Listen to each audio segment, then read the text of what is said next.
Lieutenant Junior Grade Hannah Moore stood on the bridge of USS Ronald Reagan at 6 a.m., watching the sun rise over the South China Sea while trying to look like she belonged among the seasoned naval officers surrounding her. The massive aircraft carrier cut through 12-foot swells with mechanical precision, but Hannah felt anything but steady as she reviewed the morning navigation reports that seemed to contain more numbers than her brain could process. Which city are you watching from? Share it in the comments. Maybe someone else from your city is here too. And if you believe heroes can appear in the most unexpected ways, hit subscribe and give this video a like. Commander Sarah Mitchell, the ship's navigator, approached Hannah's position at the chart table with the expression of someone who had already run out of patience before the day officially began. In her 15 years of naval service, Mitchell had mentored dozens of junior officers, but Hannah Moore presented challenges that tested every ounce of her professional composure.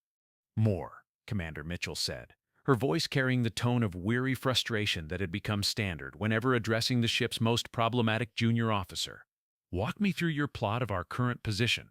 Hannah looked down at the navigation chart spread across the table, covered with pencil marks, erasures, and corrections that made it appear more like a child's coloring book than a professional navigation aid.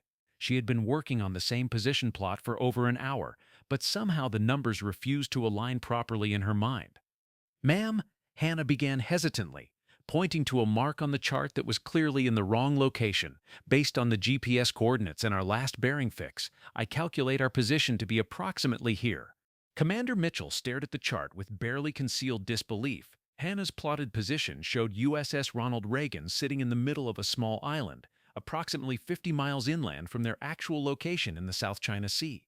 "More, that position would put us in a rice field in the Philippines," Mitchell said, her voice tight with professional restraint.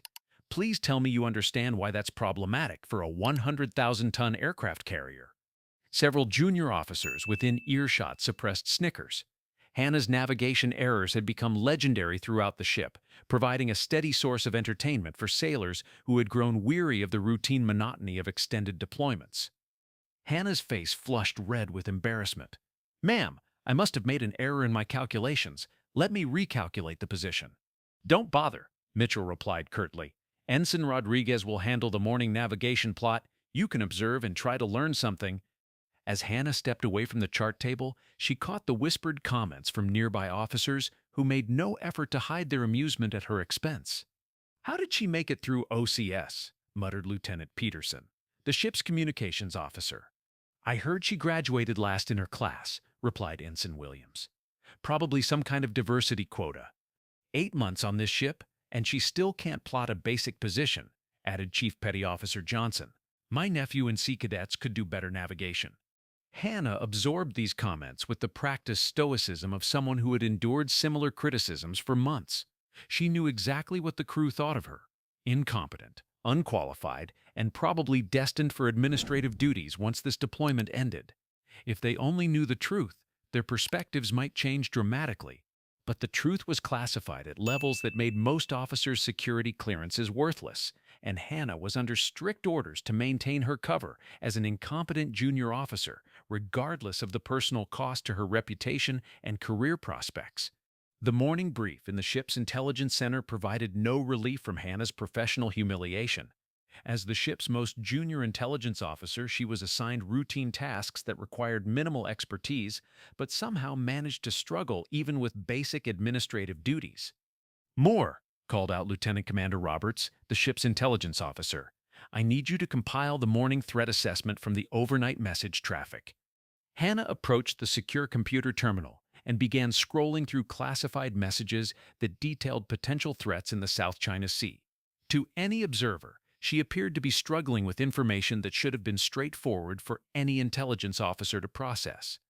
But appearances were deceiving in ways that no one aboard USS Ronald Reagan could imagine. As Hannah reviewed the intelligence reports, her trained eye immediately identified patterns that the ship's senior intelligence analysts had missed.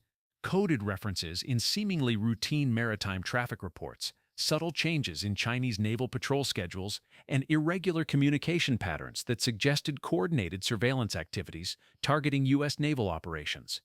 However, identifying these patterns was only part of her actual mission. The greater challenge was appearing incompetent while secretly documenting intelligence that would be forwarded to agencies whose existence was not acknowledged in official channels. "Ma'am," Hannah said to Lieutenant Commander Roberts, holding up a printed intelligence summary that contained several deliberate errors. "I'm having trouble interpreting some of these threat indicators." Roberts glanced at Hannah's work and sighed audibly. The summary contained basic mistakes that would be immediately obvious to any competent intelligence analyst, reinforcing her reputation as the ship's least capable officer. "More, this assessment is completely wrong. You've misidentified friendly vessels as potential threats and somehow missed an actual Chinese surveillance operation that's been tracking our movements for 3 days." Hannah nodded with apparent confusion. "Ma'am, should I revise the assessment?" "Don't bother," Roberts replied with obvious frustration. "I'll handle the threat assessment myself. Maybe you should focus on filing the completed reports." As Hannah retreated to her desk to perform menial administrative tasks, she mentally cataloged the real intelligence she had identified: a coordinated Chinese reconnaissance operation involving at least 6 vessels, sophisticated electronic surveillance capabilities that suggested state-level involvement, and communication intercepts that indicated detailed knowledge of U.S. fleet movements. This information would be included in her true intelligence report, transmitted through channels that existed completely outside the normal naval intelligence hierarchy. But for now, she had to maintain her cover as an officer who couldn't identify obvious threats, even when they were clearly marked in classified briefings. The afternoon brought new opportunities for professional humiliation during flight operations on the ship's massive flight deck. As the junior officer assigned to coordinate aircraft movements, Hannah was responsible for ensuring that incoming and outgoing flights followed proper procedures for safe deck operations. It should have been routine work for any naval officer, but Hannah managed to turn basic aircraft coordination into a series of near disasters that tested the patience of everyone involved. "More," barked Chief Petty Officer Martinez over the flight deck communication system. "You just cleared 2 aircraft to use the same catapult simultaneously. Do you understand why that might be a problem?" Hannah stared at her coordination board with apparent confusion, as if the conflict between simultaneous catapult operations wasn't immediately obvious. Around the flight deck, seasoned petty officers shook their heads in disgust at yet another example of their most incompetent officer creating unnecessary complications. "Chief, I thought the catapults could operate independently," Hannah replied through her headset, knowing that her answer would reinforce everyone's perception of her fundamental incompetence. "Ma'am, with all due respect, you can't launch 2 aircraft from the same catapult at the same time," Martinez responded with the tone of someone explaining basic physics to a child. "I'll coordinate the launch sequence myself." But while Hannah appeared to struggle with basic flight operations, her real attention was focused on intelligence collection that had nothing to do with aircraft coordination.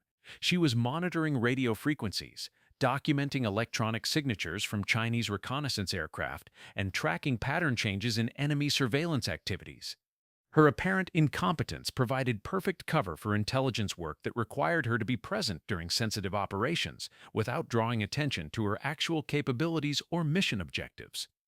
That evening brought the weekly officers' meeting in the ship's wardroom, where Hannah's reputation for incompetence had become a source of both frustration and dark humor among the senior staff.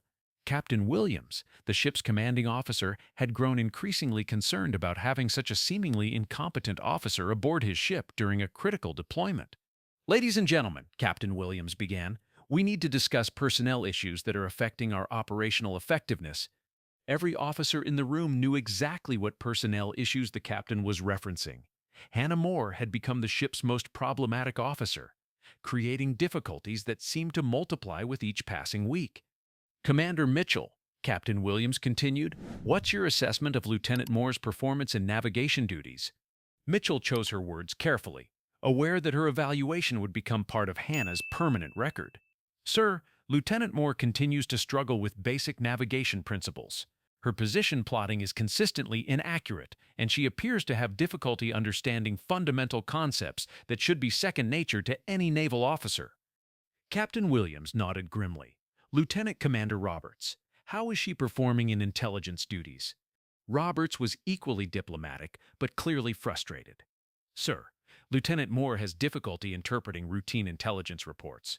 She consistently misses obvious threat indicators and appears to lack the analytical skills necessary for effective intelligence work." The assessment continued around the table, with each department head reporting similar problems with Hannah's performance. She was described as confused, incompetent, and potentially unsuitable for continued naval service. Hannah sat through these evaluations with apparent distress, playing the role of a struggling officer who was aware of her failures but unable to correct them. Inside, she was calculating wind speeds, analyzing the ship's actual position with precision that exceeded the capabilities of the navigation equipment, and processing intelligence data with analytical skills that surpassed those of the senior officers who were questioning her competence. Captain Williams concluded the meeting with a decision that surprised everyone, including Hannah. "I'm requesting a personnel review from Admiral Patterson when we reach port next week. Lieutenant Moore's performance issues need to be addressed at a higher level than I'm authorized to handle." After the meeting, Hannah returned to her stateroom and activated an encrypted communication device that was concealed within what appeared to be a standard tablet computer. Her message was brief but comprehensive. "Cover status maintained. Intelligence collection proceeding as planned. Request guidance regarding upcoming personnel review." The response arrived within minutes. "Maintain cover regardless of consequences.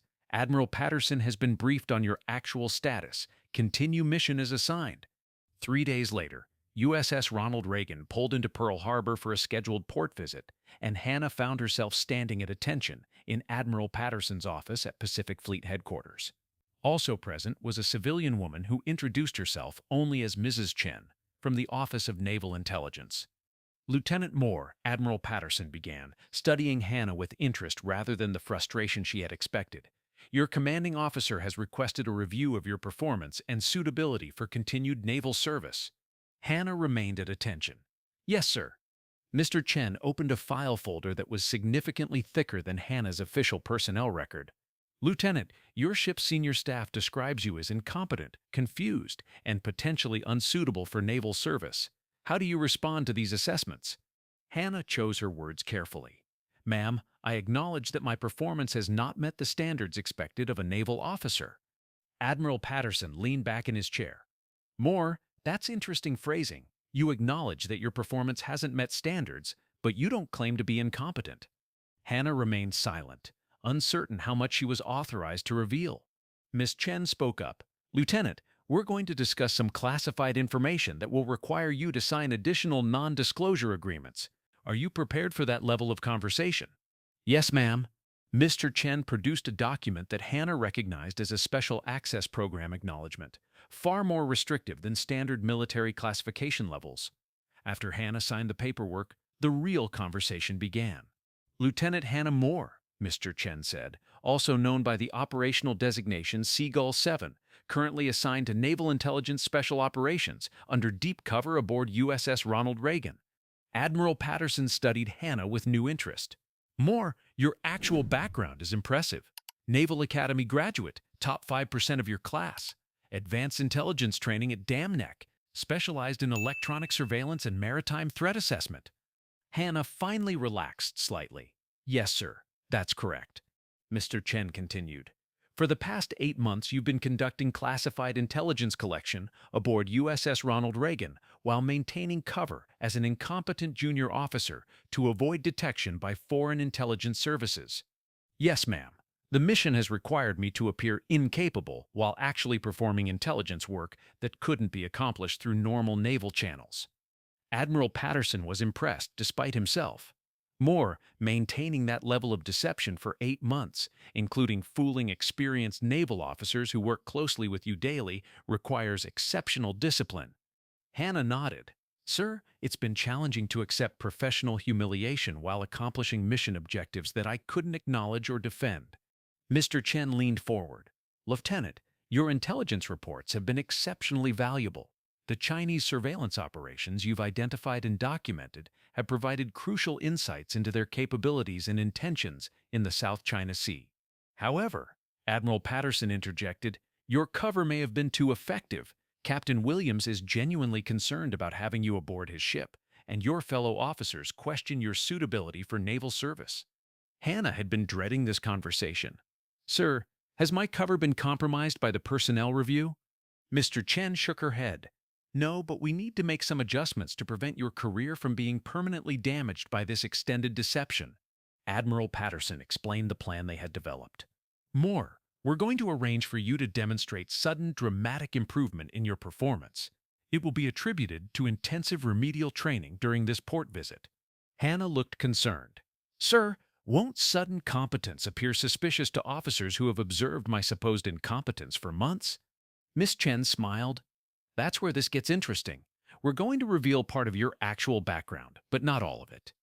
Admiral Patterson opened Hannah's modified personnel file. When you return to USS Ronald Reagan, your official record will show that you were suffering from undisclosed medical issues that affected your cognitive performance. Recent treatment has resolved these issues, allowing your actual capabilities to emerge. Hannah considered this cover story. Sir, what medical issues would explain such dramatic performance changes? Inner ear problems affecting spatial orientation and cognitive processing, Miss Chen replied. It's medical enough to be believable, specific enough to discourage detailed questions, and resolved enough to explain your sudden competence. Admiral Patterson leaned forward.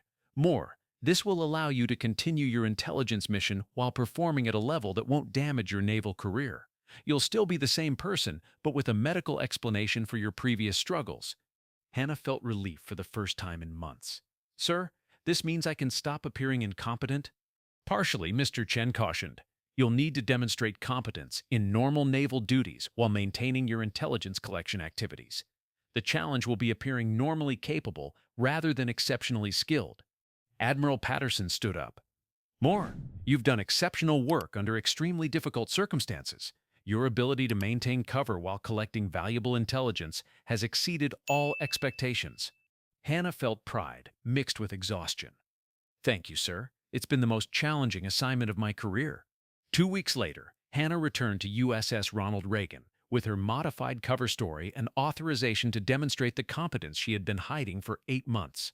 The change in her performance was dramatic and immediate, shocking officers who had grown accustomed to her apparent incompetence. More, Commander Mitchell said during her first navigation watch after returning from port. Your position plotting is suddenly accurate. What changed during your leave? Hannah had rehearsed this explanation carefully. Ma'am, I was treated for inner ear issues that were affecting my spatial orientation and cognitive processing.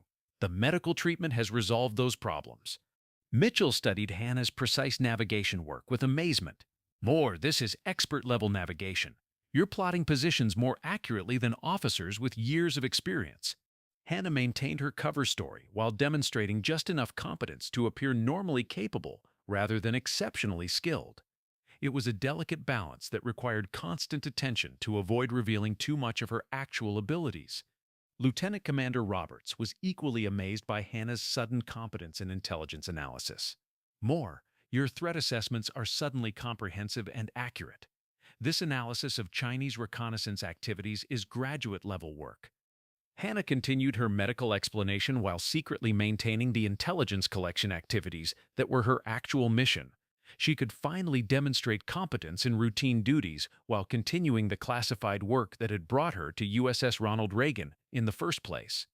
6 months later, Hannah stood on the bridge of USS Ronald Reagan as the ship prepared to return to San Diego after a successful deployment. She had spent over a year maintaining one of the most challenging cover assignments in naval intelligence, collecting crucial information while appearing incompetent to everyone around her. Commander Mitchell approached Hannah during the final navigation watch of the deployment. More, I owe you an apology. I spent months thinking you were unsuitable for naval service, when actually you were dealing with medical issues that prevented you from demonstrating your real capabilities. Hannah accepted the apology graciously, knowing that Mitchell's assessment had been entirely reasonable based on the performance Hannah had been ordered to maintain. Ma'am, I appreciate your patience during my medical difficulties.